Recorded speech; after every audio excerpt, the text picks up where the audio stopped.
आज का टाइटल है कॉफिशिएंट ऑफ कपलिंग। दोस्तों, कॉफिशिएंट ऑफ कपलिंग हम लोग लिए कहते हैं कि दो कॉइल है आपके पास और दोनों कॉइल में एक कॉइल का फ्लक्स दूसरी कॉइल के साथ में लिंक हो रहा है। तो दोनों के बीच का फ्लक्स लिंकिंग कितना टाइट है, कितना लूज है या आइसोलेशन मोड में है, दोनों बिल्कुल अलग है, वो आपको पता होना चाहिए। तो ये जो कंसेप्ट है वो हम यहाँ उसका इक्वेशन देखेंगे। अभी मान लीजिए ये हमारा बेसिक फिगर है। आगे हमने ऑलरेडी इसका कई बार डिस्कशन किया है कि हमारा कॉइल ए और कॉइल बी, हमारे पास दो कॉइल है और यहाँ पे कॉइल ए में आपका वोल्टेज सोर्स है और कॉइल बी में सिर्फ वोल्ट मीटर है। तो आप यहाँ पे अगर स्विच क्लोज करोगे तो क्या होगा, यहाँ पे फ्लक्स प्रोड्यूस होगा और ये फ्लक्स प्रोड्यूस होगा कॉइल ए में और ये फ्लक्स में से कुछ पोर्शन कॉइल बी में जाएगा और यहाँ पे ईएमएफ इंड्यूस्ड होगा क्योंकि फ्लक्स चेंज हो रहा है। तो ये पॉसिबिलिटी रिवर्स भी हो सकती है। अगर मान लीजिए मैंने यहाँ पे ये वोल्टेज सोर्स है यहाँ पे लगा दिया, कॉइल बी में लगा दिया और वोल्ट मीटर को इस तरफ लगा दिया, तो क्या होगा, तो भी सेम प्रोसीजर होगा, लेकिन कॉइल बी का फ्लक्स जो है वो कॉइल ए में लिंक होगा। तो हम ये चीजों को इक्वेशन के फॉर्म में समझने का यहाँ पे प्रयास करेंगे। कोएफिशिएंट ऑफ कपलिंग समझे दोस्तों। सबसे पहले कुछ बेसिक इक्वेशन रिकॉल करते हैं। मान लीजिए हमारी पोजीशन ये है, कॉइल ए में आपका वोल्टेज सोर्स लगाया हुआ है, तो उसका self inductance L1 is equal to N1 square by S और कॉइल 2 का सेल्फ इंडक्टेंस क्या है, N2 स्क्वायर अपॉन S। ये हमको बेसिक इक्वेशन पता है। अभी दो केस मैंने जैसा आपको पहले बताया, देयर माइट बी दो केसेस हमारे पास हो सकते हैं। अगर कॉइल ए में एक वोल्टेज सोर्स है यानी current passing through coil A और दूसरा केस है current passing through coil B, इसका मतलब कॉइल 2 बी में आपका वोल्टेज सोर्स है। तो दोनों केस हम वन बाय वन देखेंगे और इक्वेशन को कंपेयर करेंगे। केस वन की बात करें तो मान लिया जाए कॉइल ए में आपका वोल्टेज सोर्स है, तो वहां पे फ्लक्स φ1 प्रोड्यूस होगा और करंट I1 फ्लो हो रहा है। तो φ1 is equal to N1 I1 upon S, MMF upon reluctance. और मान लीजिए ये φ1 का कुछ पोर्शन वहां पे लिंक हो रहा है, तो उसको हम K1 से बताते हैं।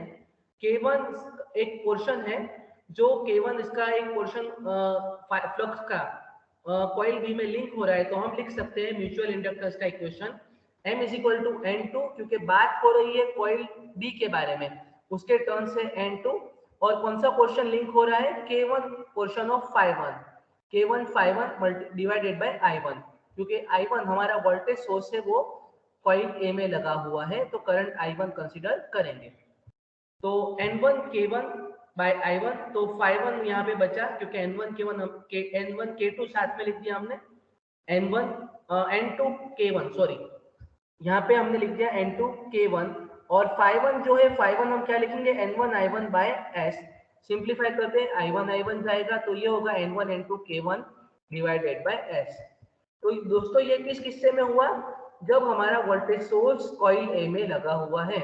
आप याद कीजिए म्यूचुअल इंडक्टेंस हमने पढ़ा था, तो N1 N2 बाय S था और ये K1 हम कपलिंग के लिए यहाँ पे हमने रखा हुआ है। तो इसी प्रकार केस 2 लेते हैं। यहाँ पे क्या होगा, आपका वोल्टेज सोर्स है कॉइल बी में लगा हुआ है, तो करंट I2 कंसीडर करेंगे और फ्लक्स φ2 कंसीडर करेंगे। तो φ2 होगा N2 I2 बाय S और मान लीजिए ये φ2 का कुछ पोर्शन K2 कॉइल 1 के साथ में लिंक हो रहा है, तो हम लिखेंगे म्यूचुअल इंडक्टेंस का equation M is equal to N1, क्योंकि अब ईएमएफ इंड्यूस होगा कॉइल 1 में, वहां पे हमने कॉइल 2 के लिए N2 लिखा था, लेकिन यहाँ पे N1 लिखेंगे, N1 K2 φ2 divided by I2। Simplify करते हैं, N1 K2 बाय I2 और φ2 का जो इक्वेशन है N2 I2 बाय S यहाँ पे रख देते हैं। सिंप्लीफाई करते हैं दोस्तों, I2 हमारा कैंसिल हो गया और यहाँ लिखेंगे N1 N2 बाय K2। वहां पे K1 आ रहा था, यहाँ पे K2 आ रहा है, इतना ही फर्क है। तो M is equal to N1 N2 K2 by S। इसको इक्वेशन 2 देते हैं दोस्तों। हमारे पास दो इक्वेशन आए, तो हमको बेसिकली कोएफिशिएंट ऑफ कपलिंग का इक्वेशन डिराइव करना है, तो हम दोनों को मल्टीप्लाई करते हैं। M multiply by M is equal to this into this. तो सिंप्लीफाई करेंगे, M square is equal to N1 square by S into N2 square by S into K1 K2। अभी n1 स्क्वायर बाय s क्या है दोस्तों, L1 है, और n2 square by s क्या है, L2 है।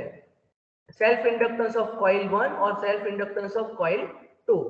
तो ये ऐसा होगा। अभी यहाँ पे हम स्क्वायर रूट लेते हैं, तो m इज इक्वल टू क्या हो जाएगा, यहाँ पे हम स्क्वायर रूट लेते हैं दोस्तों।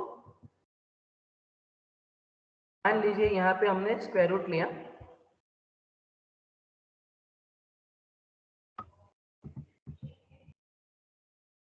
तो यहाँ पे इस प्रकार हो जाएगा।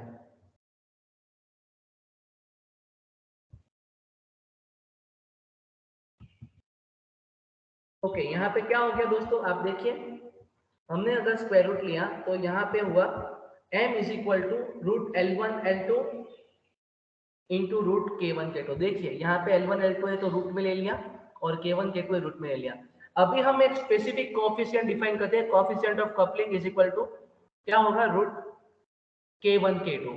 तो उसको यहाँ पे रखेंगे तो क्या होगा, m is equal to root L1 L2 multiply by K। तो K का इक्वेशन हमको मिलेगा m upon root L1 L2। तो ये जो K मिला दोस्तों, ये कोएफिशिएंट ऑफ कपलिंग है, m divided by root L1 L2। तो इसका इंटरप्रिटेशन क्या होगा वो देखते हैं दोस्तों। इस जब K की वैल्यू 0 है तो it is called no coupling, दोनों कॉइल के बीच में कोई कपलिंग नहीं है, इसको हम मैग्नेटिक आइसोलेशन बोलेंगे। अगर K 1 है तो पूरा फ्लक्स कॉइल 1 कॉइल का सेकंड कॉइल साथ लिंक हो रहा है, और सेकंड कॉइल का फ्लक्स 1 के साथ लिंक हो रहा है, तो हम इसको 1 कहेंगे, इसको टाइट कपलिंग कहेंगे।